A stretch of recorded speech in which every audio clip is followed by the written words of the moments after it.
नमस्कार मेरे प्यारे क्लास 11th और 12th के प्यारे बच्चों, स्वागत है आप सभी का बोर्ड एग्जाम के इस ऑनलाइन लर्निंग प्लेटफॉर्म पे। बाबू, जैसा कि आपको पता है हमने नाउन क्लॉज और एडजेक्टिव क्लॉज को कवर कर लिया है पार्ट 1 में। आज हम डिस्कस करेंगे पार्ट 2। यह सिंथेसिस का बाबू कॉम्प्लेक्स सेंटेंस का पार्ट 2 है, ठीक। और इसमें हम चर्चा करेंगे एडजेक्टिव क्लॉज का प्रयोग करके कॉम्प्लेक्स सेंटेंस कैसे बनाया जाता है। एडवर्ब क्लॉज का प्रयोग करके कॉम्प्लेक्स सेंटेंस कैसे बनाया जाता है। देखिए, एडवर्ब क्लॉज निम्नलिखित कार्यों के भाव या अर्थ प्रदर्शित करता है। नंबर 1 हमारा देखिए, निम्नलिखित कार्यों के भाव और अर्थ को प्रदर्शित करता है। क्या प्रदर्शित करता है? Adverb clause. एडवर्ब क्लॉज बाबू हमारा टाइम दिखाता है, प्लेस दिखाता है, रीजन दिखाता है, सब लिख लीजिएगा। कंडीशन दिखाता है, कंपेरिजन दिखाता है, कंट्रास्ट दिखाता है, रिजल्ट परिणाम, पर्पस उद्देश्य, मैनर ढंग, इन सभी चीज़ों को, ये 9 प्रकार की जो चीज़ें हैं इसको हमारा क्या शो करता है? ये हमारा एडवर्ब क्लॉज शो करता है। एडवर्ब क्या होता है बाबू? कमेंट करके बताना। एडवर्ब बाबू वो होता है जो क्रिया की विशेषता बताए, उसे ही तो यार क्रिया विशेषण कहते हैं। जो क्रिया की विशेषता बताए, जो वर्ब की विशेषता बताए, वही एडवर्ब है, ठीक। अब देखिए यूज ऑफ टाइम, टाइम का प्रयोग करके देखिए एडवर्ब क्लॉज से कॉम्प्लेक्स सेंटेंस बनाना।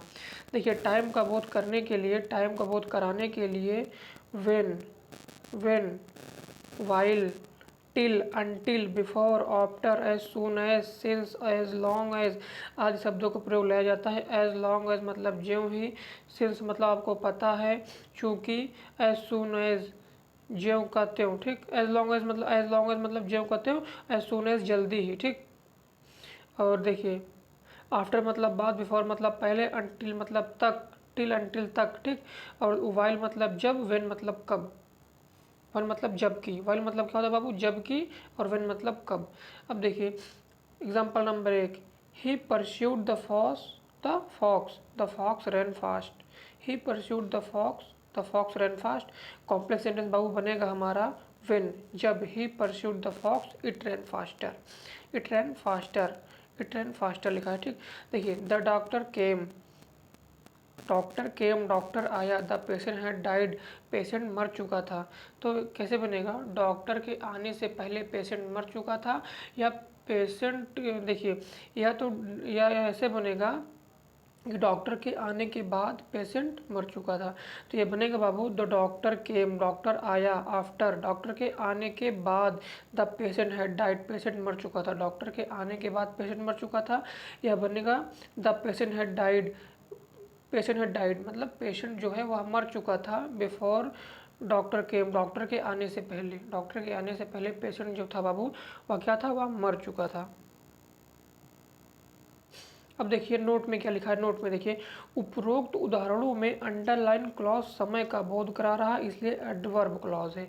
जो अंडरलाइन है, ये जो हमारा अंडरलाइन है, when the pursued the fox, when the pursued the fox किसका बोध करा रहा? या बाबू बोध करा रहा है, अंडरलाइन वाक्य जो बोध करा रहा है, समय का बोध करा रहा, टाइम का बोध करा रहा, कि उसके आने से पहले, मतलब समय का बोध करा रहा ना, कि उसके आने से पहले। तो यार कुछ समय लगा होगा ना, इसमें कुछ समय है, तभी तो उसके आने से पहले वो मर चुका था।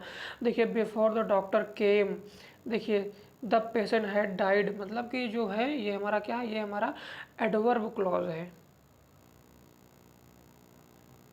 अब देखिए प्लेस का बोध कराने के लिए, देखिए प्लेस का बोध कराने के लिए वेयर और वेयर इवर का प्रयोग किया जाता है। अब देखिए प्लेस का बोध कराने के लिए वेयर मतलब जहाँ, वेयर मतलब जहाँ, वेयर मतलब कहाँ, सॉरी वेयर मतलब कहाँ, वेयर इवर मतलब कहाँ, कहाँ भी। वेयर मतलब क्या होता है? वेयर मतलब कहाँ, वेयर मतलब, वेयर इवर मतलब होता है कभी भी या कहीं, कहीं भी, ठीक। कहीं भी, वेयर मतलब कहाँ, वेयर इवर मतलब कहीं भी का प्रयोग किया जाता है। जैसे देखिए सी वेंट देयर, वह गया वहाँ, वह वहाँ गया, ठीक। ही वॉज बॉर्न देयर, जहाँ वह पैदा हुआ था। तो ये कैसे बनेगा? वेयर से। ही वेंट वह गया जहाँ, ही वॉज बॉर्न जहाँ वह पैदा हुआ था। ही लाइक्स गो टू, वह पसंद करता है जाना। ही मे गो एनीवेयर, वह कहीं भी जा सकता है। तो वह जहाँ कहीं भी पसंद करता है जाना, वह कहीं भी जा सकता है। या ही में गो, वह जा सकता है जहाँ कहीं भी वह पसंद करता है, वह जहाँ कहीं भी पसंद करता है वहाँ पे वो जा सकता है। तो कैसा है, ये हमारा टाइम दिखा रहा है, ये हमारा प्लेस दिखा रहा।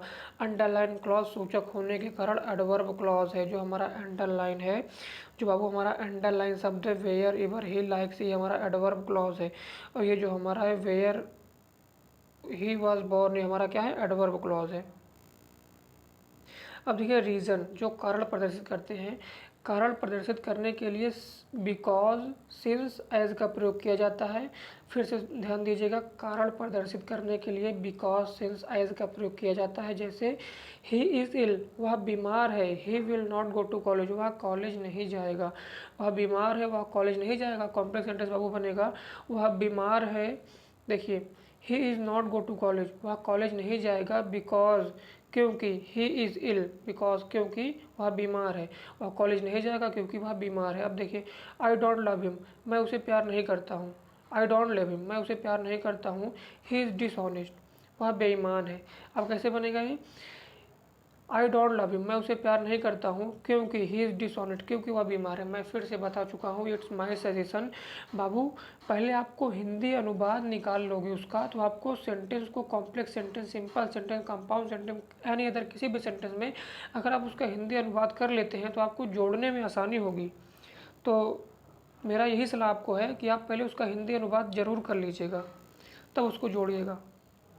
अब देखिए अंडरलाइन क्लॉज कारण बता रहे हैं, इसलिए एडवर्ब क्लॉज रीजन की संज्ञा दी जाती है। जो अंडरलाइन क्लॉज है क्या बता रहा है बाबू, कारण बता रहा है। अब देखिए कंडीशन, कंडीशन मतलब होता है शर्त, शर्त, इफ़, अनलेस, इन केस आदि का प्रयोग किया जाता है। शर्त वाले में किसका प्रयोग किया जाता है, इफ़, अनलेस, इन केस आदि का प्रयोग। और देखिए एग्जाम में ऐसा नहीं आएगा कि आप एडवर्ब क्लॉज के कंडीशन से जोड़े या कंपेरिजन से जोड़े, कंट्रास्ट से जोड़े, टाइम से जोड़े, ऐसा कुछ नहीं आएगा। दे दिया जाएगा सेंटेंस, जैसे दे दिया if you work hard you will pass, ठीक, तो आपको कह देगा प्लीज़ करेक्ट, या ब्रैकेट में लिख के दे दीजिएगा कॉम्प्लेक्स सेंटेंस। तो आपको जिससे भी जोड़ना हो जोड़िए। अब देखिए आई वर्क हार्ड, देखिए वर्क हार्ड, कठिन परिश्रम करो, यू विल पास, तुम पास हो जाओगे। अब देखिए इफ़ मतलब होता है यदि, अनलेस मतलब जब तक, जब तक की, ठीक, इन केस मतलब के कारण में, ठीक, तो इसका मतलब होगा इफ़, यदि, यू वर्क हार्ड, तुम कठिन परिश्रम करते हो, यू विल पास, तुम पास हो जाओगे। अब इसको देखिए यू विल नॉट पास, तुम कठिन परिश्रम, अनलेस मतलब होता है, जो अनलेस होता है बाबू वह नेगेटिव दिखाता है। अनलेस क्या, अनलेस नेगेटिविटी को दिखाता है। जो अनलेस होता है वह नेगेटिविटी को दिखाता है। अनलेस, अनलेस, अनलेस जो हमारा है वह नेगेटिविटी को दिखाता है। किसको दिखाता है, नेगेटिविटी को दिखाता है। तो if you will not pass, तुम पास नहीं हो जाओगे जब तक कि यू वर्क हार्ड, जब तक कि तुम कठिन परिश्रम नहीं करोगे। अब देखिए यू डोंट वर्क रेगुलरली, तुम मतलब वर्क जो है काम रेगुलरली नहीं करते हो, ठीक। यू विल फेल, तुम फेल हो जाओगे। कॉम्प्लेक्स सेंटेंस बनेगा इसका, if you do not work regularly, यदि तुम रेगुलरली काम नहीं करते हो, यू विल फेल, तुम फेल हो जाओगे। फिर नीचे वही दिया गया है, अंडरलाइन प्रकट करने वाले शर्त adverb clause condition complex sentence बनने में सहयोग करते हैं। You know very well. अब देखिए कंपैरिजन, कंपैरिजन मतलब होता है तुलना, तुलना करने के लिए देन, जैसा कि आपको पता है देन का प्रयोग हम कंपैरेटिव डिग्री में करेंगे। सो एज या एज का प्रयोग हम किस में करेंगे, पॉजिटिव डिग्री में करेंगे, आदि का प्रयोग होता है। जैसे Sita is beautiful as Sheela, Sita is beautiful as, Sita is as beautiful as Sheela, जो सीता है वह शीला, देखिए Sita is as beautiful as Sheela, Sita सुंदर है शीला की, शीला के जैसा, ठीक, मतलब एज मतलब होता है के जैसा, सीता जो है वो भी शीला के जैसा सुंदर है। या ये तो यार बर्त बता दिए हम। हाँ देखिए यहाँ पे देखिए क्वेश्चन नंबर 1 देखिए, सीता इज़ ब्यूटीफुल, सीता सुंदर है, Sheela is equally beautiful, Sita भी उसके बराबर है। तो इसको हम जोड़ेंगे पॉजिटिव डिग्री में, कैसे जोड़ेंगे, Sita is as beautiful as Sheela, जो सीता है वह शीला की तरह ही सुंदर है। अब Sita is so beautiful as Sheela, या ऐसे भी जोड़ सकते हो, चाहे तो आप बाबू सो एज में रखो, चाहे तो एज में रखो। It is depend on you, ये आपके ऊपर निर्भर करता है। It is depend on you. अब देखिए लीला इज़ मोर इंटेलिजेंट, यह कंपेरेटिव डिग्री है, यह क्या है, यह कंपेरेटिव डिग्री है, यह कंपेरेटिव डिग्री है। कंपैरेटिव डिग्री मतलब मोर इंटेलिजेंट, मोर लगा है ना, मोर मोस्ट होता है, अगर सुपरलेटिव होता है तो मोस्ट होता।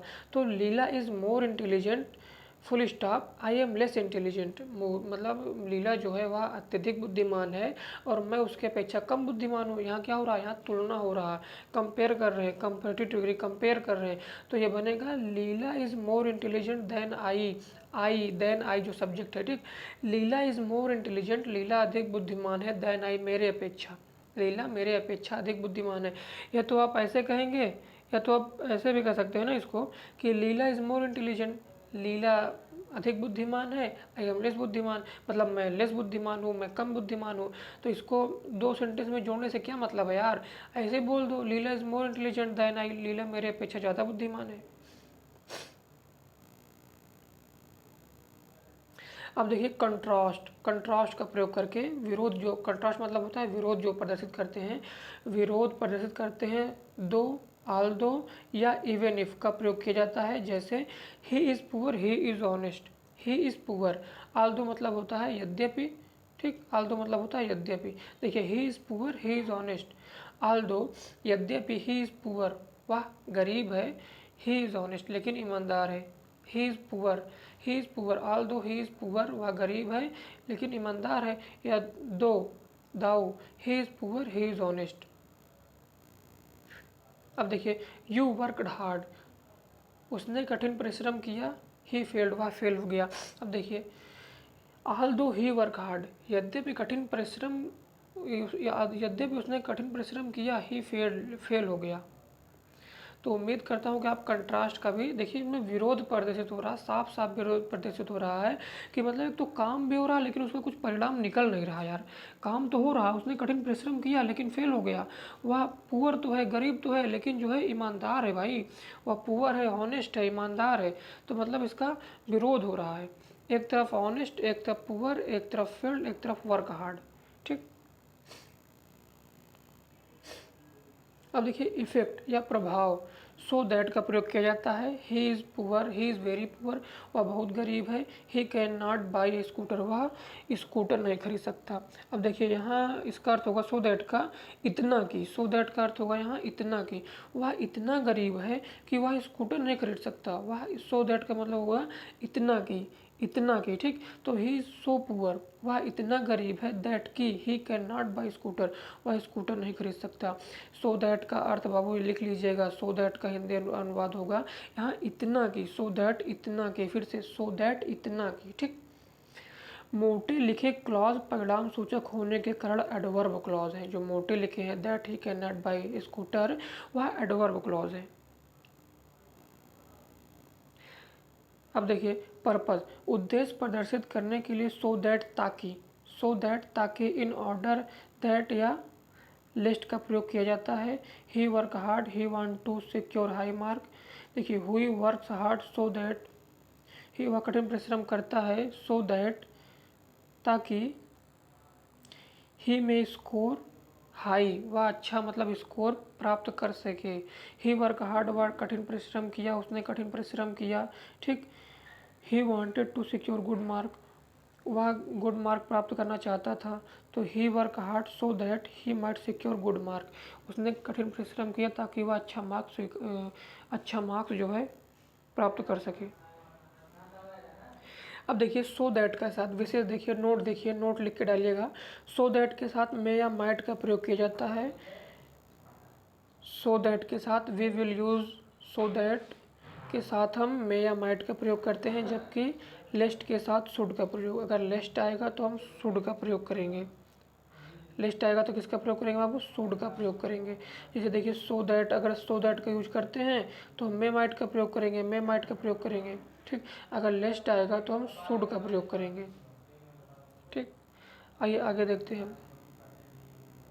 देखिए मैनर, मैनर जो होता है ढंग होता है, ढंग प्रदर्शित करने के लिए एज या सो फॉर एज का प्रयोग किया जाता है। ढंग प्रदर्शित करने के लिए बाबू एज या सो फॉर एज का प्रयोग किया जाता है।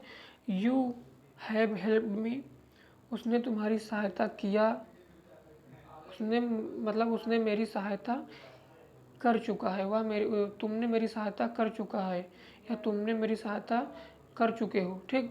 आई shall help you in the same way, I shall help you, मैं तुम्हारी सहायता करूँगा। सेम वे, उसी तरह। कॉम्प्लेक्स सेंटेंस बनेगा I shall help you as you have help me, मतलब जिस तरह। एज का मतलब यहाँ होगा जिस तरह, एज का मतलब यहाँ होगा जिस तरह।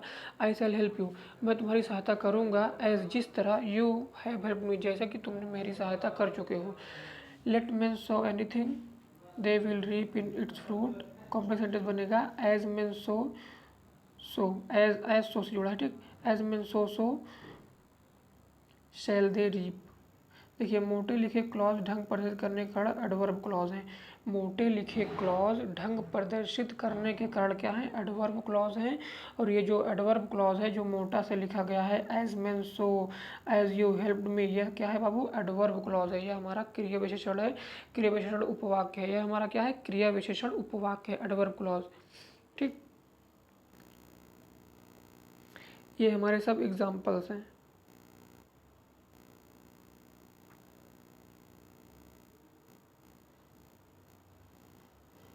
तो बाबू उम्मीद करता हूँ कि आप सीख चुके होंगे एडवर्ब क्लॉज का प्रयोग करके सिंपल सेंटेंस हम कैसे बना सकते हैं। आप सीख चुके होंगे एडवर्ब क्लॉज का प्रयोग करके हम कॉम्प्लेक्स सेंटेंस कैसे बना सकते हैं। बार बार सिंपल नहीं करा। I know